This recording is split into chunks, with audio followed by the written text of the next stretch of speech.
back to What Arty Noobs with General Disturbance. This is the M53 M55. It's the Tier 9 American SPG.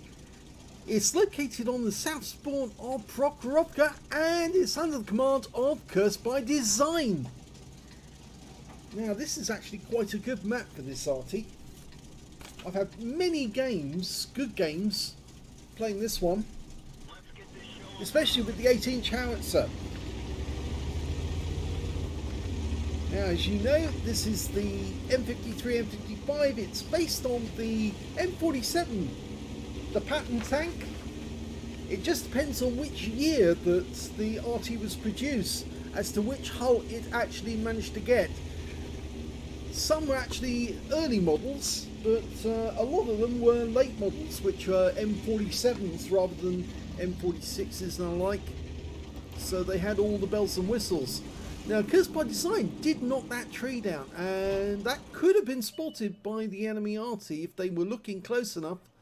But yes, if he needs to keep moving though, and he's doing one good thing here. You notice there's fences down in that corner there. The fences down means somebody is in that sniper's nest, and he can hit them. Now, enemy has turned up at the centre line. It's an Emil 2, and he's going to have a go at that guy. Wait for it now. Rounds out. Direct hit. Good hit. 381 needs to change position straight away to avoid any counter battery. That's good. Now remember I said that you look for little clues like fences going down, because that actually tells you if somebody is using a specific position. And that sniper's nest, up where the standard B is last showing on the northwest corner of the map, that is a well-known sniper's position, and if the fences are knocked down behind it, it means there must be somebody there. And another direct hit, 317 now. That the meal's not going to be a happy bunny, but then that's the problem. If you keep using the same bushes, same position, and you don't vary it, then you can expect to get hit. Effectively, Arty stops camping. Don't camp bush. What we're trying to do is punish players who stay in the same positions all the time. You should go to new positions or positions where you're less likely to be hit. Now, we lost sight of that TNH TFIS 51. The Emil's back in sight again. There is an enemy tank up on the hill, on the reverse slope of the hill. And, oh, well, unfortunately, we just lost our E75 to the M53, M55 on the enemy team. In fact, he's their only Arty. And we're now dialing in on that Emil, who's down to his last few hit points. But he's got the TNH back again, so he's probably going to have a go at this guy. You want to hit as many of the enemies as you can to get, of course, a Confederate. Rounds out. That looks close. And he is changing positions straight away. I just noticed the Cranvar knocked down a tree as well when he went through there, and well, that might have caught the enemy Arty's eye if they're actually doing counter battery. That's another thing you need to consider, is that what the enemy Arty might be doing, if they're counter battering, they're not hitting your teammates. In fact, actually, the enemy Arty just did hit some of our tanks on the other side of the centre line, so we know he's not doing counter battery at the moment. But that may change. And that was a direct hit! That was beautiful. That's definitely going to hurt that guy. And I like the way he's swapping bushes as well. He's not always going to the same ones, but he's varying it. There again, you can see those fences. They're not there anymore. That means there has to be somebody in that bush. So I put a shell in there and catch somebody unawares. They're not going to be a happy bunny. In fact, there's an AMX M454 there, but there's actually somebody else there as well. And he got splashed for 122, but I'm pretty certain there was another person in residence. Okay. Standard reload time for this Arty is supposed to be 40.27 seconds, but I think that Cursed by Design's managed to get it down to about 30, and I can't tell you the exact time because I'm using an unmodded client at the moment, mainly down to the fact that the Aslains mods at the moment is interfering and we're not getting sound if if I try to use them with mods. I'm having to wait until the mods are corrected. I'm also having a problem with Norton's antivirus. Oh, that went long. Yeah, my Norton's antivirus is not letting my Aslains update for some reason. If I try to update it, it says that it's a threat, a virus threat or something of that nature. That's kind of awkward because obviously, even though I've declared to Norton's that Aslains is safe, their system, their antivirus system, stops the update from going through. So the only way I can actually update my Aslains is to take Norton's completely off my computer, do the update, and then put Norton's back on again. That's the only way it works. Rounds out. 277 takes a hit for 194. Now it doesn't matter he knocked the tree down. He tells the enemy that he was there, but of course he's not there anymore. Again, we don't know how far south the enemy tanks might have come. Our guys are actually sticking around this southwest corner of the map. They're not moving very far from there. The guys up on the hill haven't made much progress, but we do have a number of tanks around the centre zone, and rounds out. And that one, RNG was unkind to us here. Only 44 hit points. That wasn't good. Should have been a little more than that. Okay, he's going to back up a bit more than normal. Yes, the difficulty is that there are some spots up there and the enemy might be actually in those spots and they might see you if they're close enough. So you do have to stay behind some cover. You've just fired at the M454. That might have been a splash, we don't know. Again, he could knock that tree down and just move to a different bush area altogether. Instead, he's being very careful, and that actually is not giving the enemy any clues as to where he is. And I do applaud that, because you don't really want the enemy to have an idea.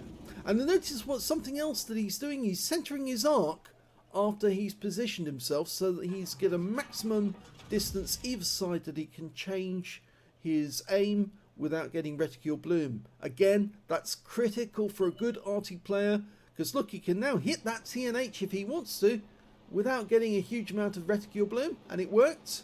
It's just setting it in, dialing in, adjust the aim. The guy's going to back into the shell, rounds out, direct hit, perfect. And you just keep doing that all game long. Eventually it will start telling on the enemy, because they'll start losing huge amounts of hit points shot after shot, and your teammates will start to notice how the enemies are generally just getting lower and lower and lower in hit points. We're actually well behind the enemy at the moment. The enemy has actually managed to clock a huge amount of hit points. Trying to get a shot there. That looks about right. Close. Very close. Needs to change position quickly.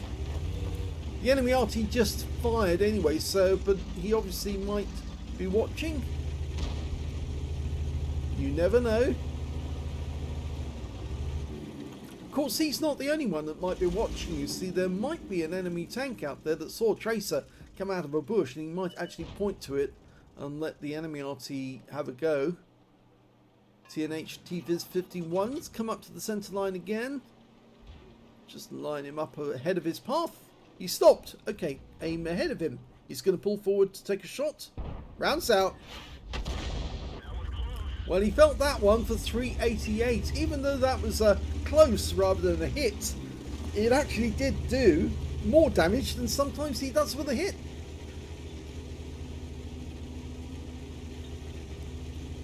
Now, another of my bugbears with the higher tier Arty is they don't give you enough ammunition to play the game long enough. The Object 261's the worst. They only give you 20 shells to play with in that one, or is it 18? It used to be 18.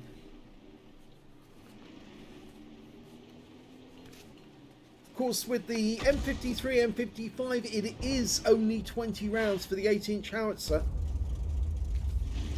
And that means that you don't have enough ammo to last the entire game, even with the reload time. And so consequently you could end up just being spotter for your team at the end of the game. I suppose the good thing about this Arty though is it does have thereabout a speed. 56.3 kilometers an hour means it can move about if it needs to. The best thing about this Arty though is the firing arc. It's very, very wide indeed. And that M454 has gone over there. Now somebody else is down below him because a tree just got knocked over. And I have a sneaking suspicion that's where the enemy Arty's just moved to as well. Rounds out in the M454. Just a little late, but we did get some stun. And some stun assist. And this is good because he's moved back, but he's moved back sideways as well, which means if the enemy was looking at the previous firing position, he's going to be way out. He's not going to be able to hit that guy at all. So Curse by Design safe. And oh, look at this! Well, we now know that the enemy Arty is over on the west side of the map because the shell just came in from that direction. But now we've got the Heshbon. Rounds out! Yes! A nice hit. 330 hit points of damage. But yeah, he felt that one. The thing about Heshbons that I like is, of course, thin armor on the turret. Very thin. Which means you can penetrate those tanks and get a full roll.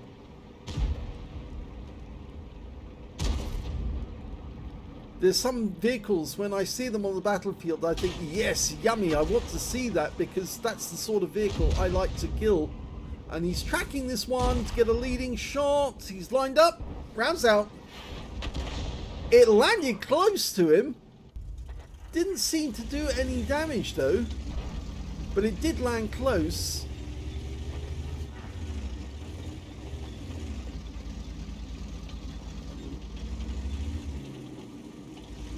Now we're 3 up on the enemy now. They've turned it around on points because we're only a tiny bit down on the enemy now.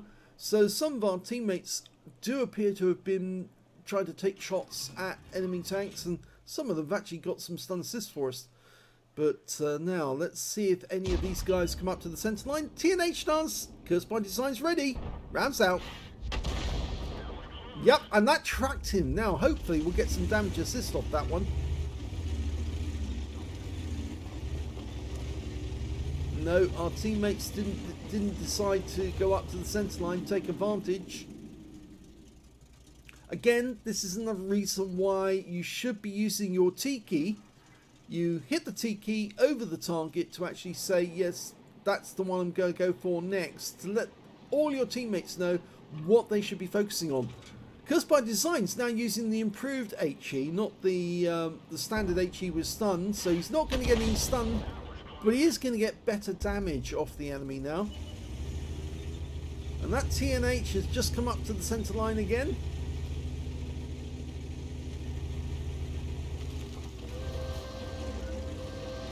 And the good thing here, you notice that as well, he knocked the tree down, but he's actually gone in the opposite direction, so the enemy Arty might be fooled into thinking, oh, he's back there. When in actual fact, he's further forward.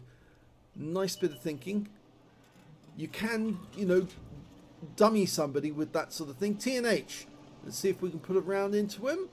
It's got to be a near miss or a hit. Rounds out. That was a good one. 440. That's nice. He's now up to 2,400. He might have more. Because remember, he's had a couple of hits which were blind shots. So obviously those ones will have earned him extra hit points. I suspect he's probably beyond 3,000 hit points already, at least 3,000. There's only 4 enemies left. There are Arty's on the west side. They just lost their TNH T-Fizz 51. The Object 430 is in sight. And we're in the last minute of the countdown. He's got 1 shell left. So Cursed by Design is going to run out of ammo. But, oh, he fired. Now, he probably did get the 430, but he won't get any stun.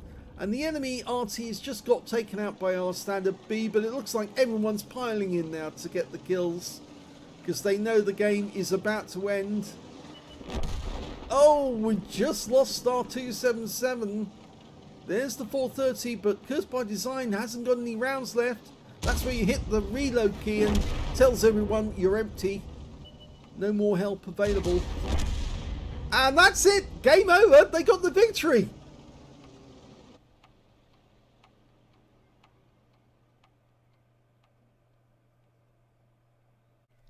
Here's the end of battle stats, and that was a first class tanker for Cursed by Design in the M53, M55, one of the favourite Artys in the game. He managed to get a Bruiser medal for getting at least 5 critical hits in this one. Yes, he got 15. He also got a Gauze medal for doing more damage, exceeding 8 times the hit points for his own vehicle, and he got a Confederate as well, because he didn't get any kills, but everything he touched, he did some damage to. And so yes, it's very useful to end up with that Confederate by hitting as many different targets as you can during a battle. You don't pick up the kills, but you do take down their damage and make it easier for your teammates to get the win. His win rate from that game was 3,504, which is Super Unicum standard. Let's have a look at team score and see what he did. Well, I said he had, well, he did have 2,400 when I mentioned it. And I said he had 3,000. Actually, he had 4,080 hit points of damage. It was the third highest damage in the game for Cursed by Design. The top damage went to the 121B, which is a very good tank indeed. I do approve of that one. If you are thinking of getting a premium tank using bonds, get the 121B. It's very, very good indeed. He got a high caliber and patrol duty for 5,684. 4,084 went to the standard B, and 4,080 went to Cursed by Design, so he missed out on second spot by just 4 hit points in that game. But of course, Cursed by Design got 2 medals in the game. He got that Gauze medal and a Confederate, and the standard B didn't get any. When it came to kills, it was the 121B who got the most with the Progetto 65. Both got 3 kills piece. The standard B got 2. A phase 1, Object 772 got 2 kills. Only 2 members of the enemy team managed to get 2 kills, and they were the Clear Chart Future 4 and the Object 430. And I'm afraid, yes, Cursed by Design didn't get any kills, but again, as I said, that actually helps him to get a Confederate, so I wouldn't denigrate that. In fact, I don't mind having an entire battle. I've got no kills whatsoever, but so long as I actually hit as many of the enemy as I could and end up with that little Confederate medal at the end, I think, yep, did my job. That's what I was supposed to do to affect the enemy and help our guys win. When it came to base XP, he's in 3rd place because the 121B got 1,239. I suspect he probably got an ace tanker.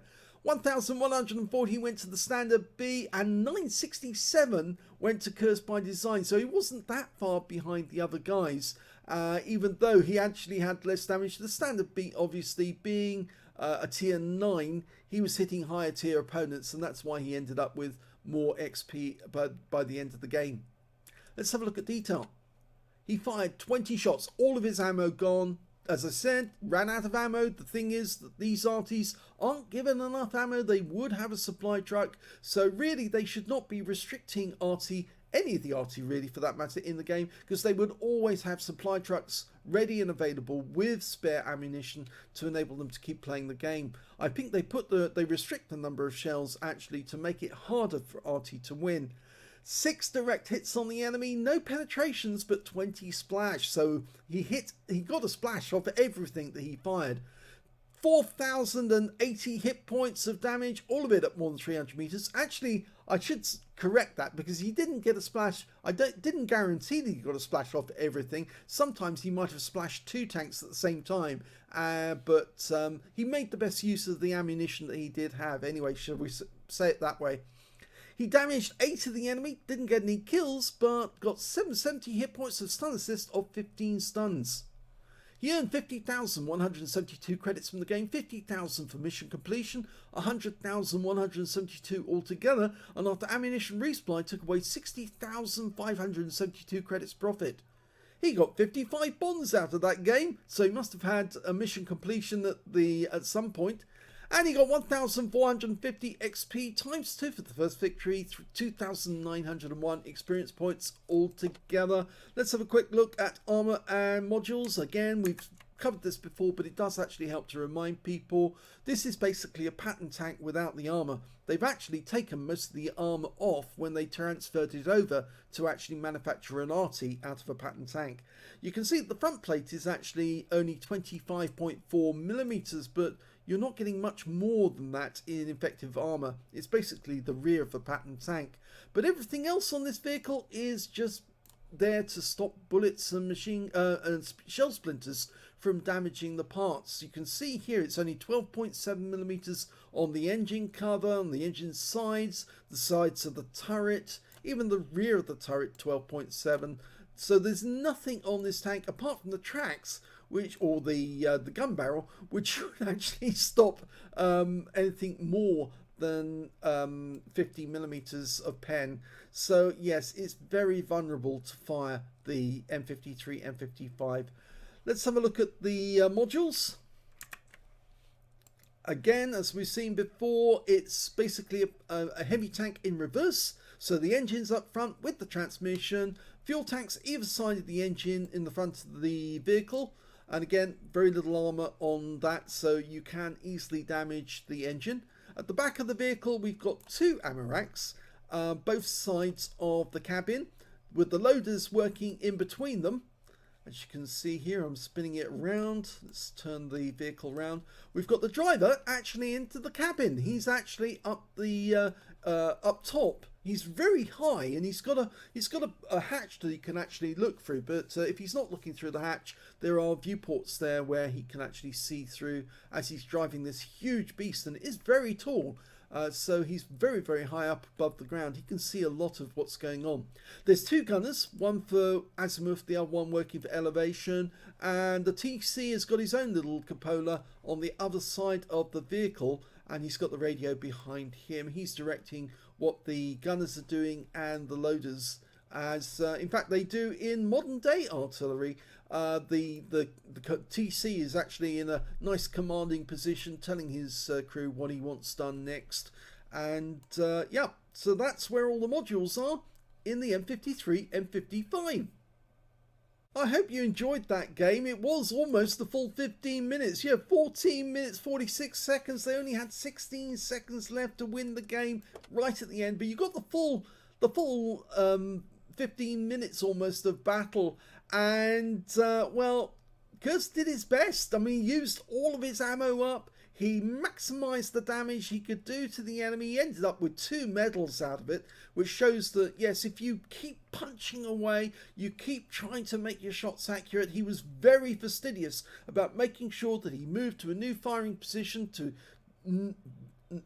not allow the enemy Arty any chance of a counter battery, because I think the enemy Arty probably just couldn't work out where he was, but he didn't even try to fire. He probably just said, well, I'm not going to fire. And so, of course, that is true. Some Arty players are not firing at their opposite numbers. They're deliberately not firing, and they will only fire if their opposite number is spotted. So they're actually keeping their counter battery to a bare minimum, so that, obviously in response to Wargaming's changes to Arty.